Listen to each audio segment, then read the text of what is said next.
Sandrine et sa fille Louise accueillent Chloé, une jeune Espagnole de 14 ans qui va vivre chez elle pendant 3 mois. Chloé et 5 autres jeunes lycéens étrangers font partie d'un échange culturel avec des familles périgourdines. Pour la plupart, ils restent jusqu'à la fin de l'année scolaire. Nous sommes ravis que vous soyez ici avec nous. Pour ces jeunes, comme pour les Français qui partent étudier à l'étranger, le voyage est toujours source de transformation.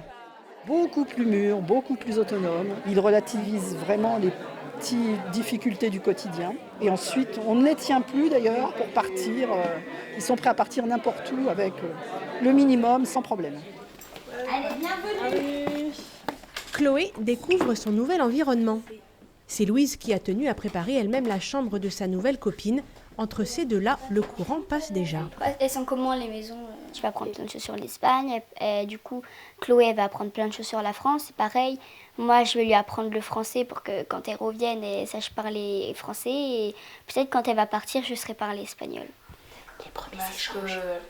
Un enrichissement culturel, mais aussi affectif, c'était une priorité pour Sandrine. On a une petite famille de 2 et Louise étant toute seule, je me suis dit que ça pouvait être très très riche pour elle d'accueillir une jeune fille qui effectivement pourrait partager avec elle plein de choses, quoi. Et ce qui a été fait l'année dernière pour la première fois. Et ça nous a beaucoup plu toutes les deux, donc cette année on s'est dit rebelote, on refait l'expérience. Chloé, elle aussi, est en quête de découverte. Et je voulais connaître plus de la France et aussi vivre l'expérience avec une famille et connaître votre culture et tout ça. D'autres lycéens étrangers arrivent en Dordogne fin septembre. Ils cherchent encore des familles d'accueil pour partager la richesse de cet échange culturel.